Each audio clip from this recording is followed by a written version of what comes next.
How much of the problem is Kobe? Skip? Stephen A. Smith, I'm about to be disrespectful again, but in this case, painfully, honestly disrespectful. Kobe Bryant has become the biggest of many Laker problems. As Kerry just pointed out, it was 2 days ago when the Lakers were 15-15. They're now 15-16. Thank you. Kobe Bryant said, yeah, thank you very much, says the Laker fan. Kobe said, I'm probably playing the best I've played in a long time. Wow. Kobe said that at 15-15? Really? 15-15? It's so not Kobe. It's so wrong. This is the leader and obviously the best player on a failing basketball team saying, I'm playing the best I've been playing. So speaking of unleashing, Kobe unleashed 29 more shot attempts last night.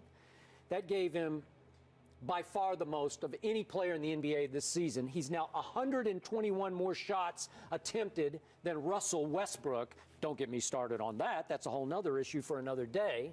But Stephen A., I hark back to the terrific piece written by our friend Chris Broussard a couple of weeks back, in which he anonymously quoted various rival assistant coaches, scouts, GMs as saying, it's Kobe. Kobe's the problem.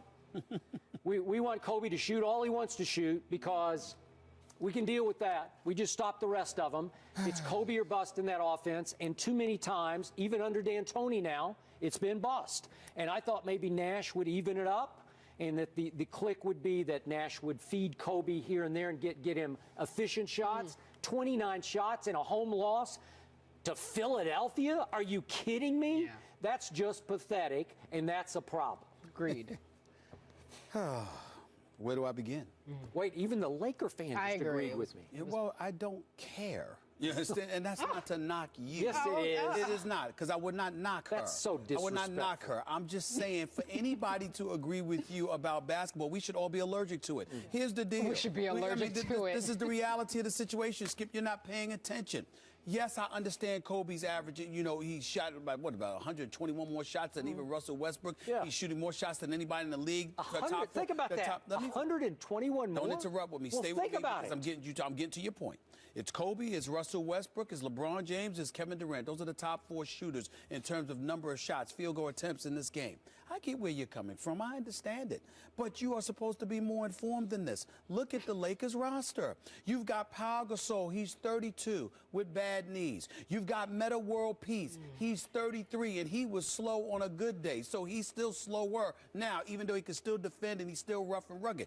Speed has just never, ever been his thing. Steve Nash is turning 39 years old next month.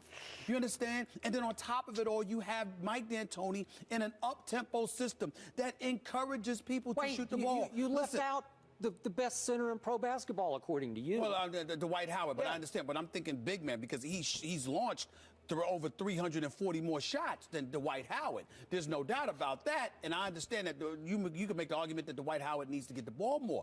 But whose problem would that be? Could it be Mike D'Antoni? I tried to tell y'all this. I tried to tell everybody this. Mike D'Antoni, I'm going to say this again, okay? And everybody sit there and, oh, you're being disrespectful. Mike D'Antoni can coach. Mike D'Antoni knows the game of basketball. But it is not as important for him to win as it is for him to win his way.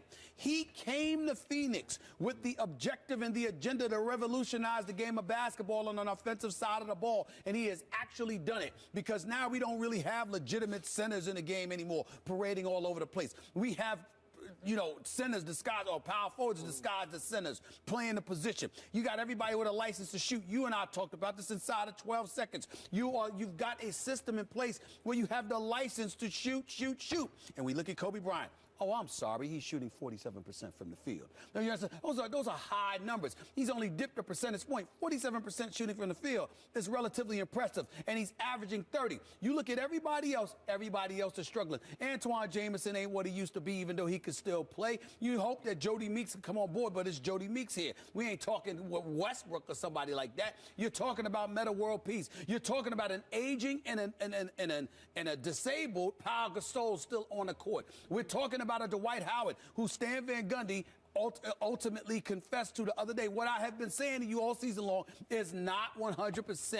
His back, he has been playing despite his back being injured. You take all of these impediments into consideration. What is Kobe Bryant supposed to do? Go out on the floor and watch them lose game after game after game? Nobody else can do but so much, because not only are they aged and they're disabled, but they're playing in a system that doesn't cater to their strengths, even if they were healthy. So all of those things. I don't see any Mike D'Antoni system here. Look, Mike D'Antoni. I see a Kobe Bryant system. I see a Mike D'Antoni system.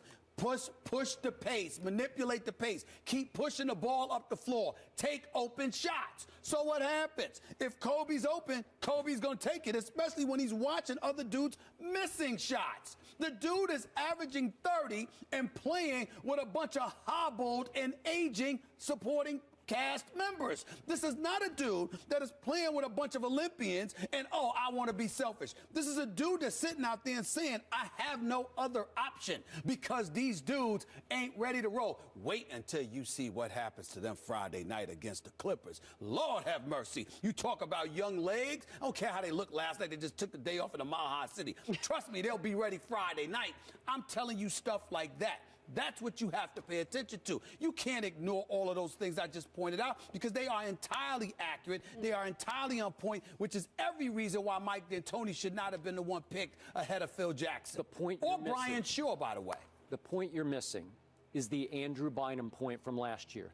Do you realize how difficult it is to play with Kobe Bryant at this stage of his career? I'm not denying that it's difficult. You're right about that, Skip. But I'm saying to you, as difficult as it may be for people to play with Kobe Bryant, who's looking for his shot and who is a gunner, and even Kobe would admit that, they won 5 championships for a reason. They won 2 together with Gasol, with Bynum, with Kobe for a reason. Somewhere along the way, the system played a role, and a coach that catered to the players he had in place. Not a coach that says, this is my system, y'all need to adapt. A coach that looked at his players and said, I have to adapt my system to them. That is what is going on.